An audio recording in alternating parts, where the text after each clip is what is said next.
And thank you for your leadership on these two very important oversight matters. As everyone on the committee is now painfully aware, it has been a long struggle to get straight answers from the department about the problems with the Aurora project.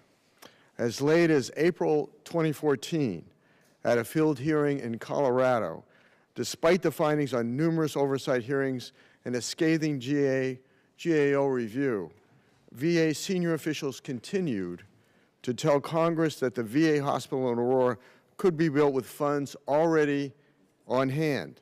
Keep in mind that as far back as 2010, VA officials were internally discussing how the VA project was broken, and at least at 5 separate committee hearings were held detailing evidence of VA's construction failings up to that point.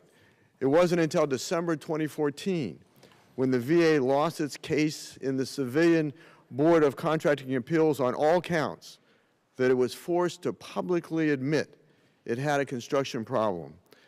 A full 3 months later, in March 2015, just weeks before a costly shutdown of the project would be required, VA first told Congress that as much as $1 billion in additional funding was needed.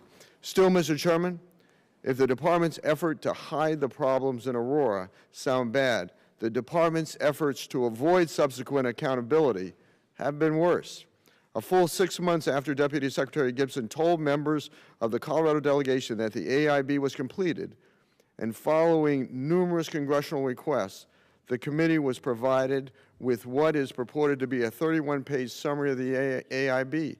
This document lays blame squarely on a handful of VA officials who conveniently had moved on from the agency who had retired with full pay and benefits.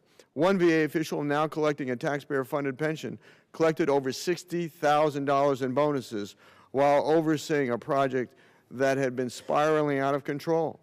I believe this committee and the American people are entitled to review all the documents associated with the Aurora AIB and to draw their own conclusions as to what went wrong and who should be held accountable.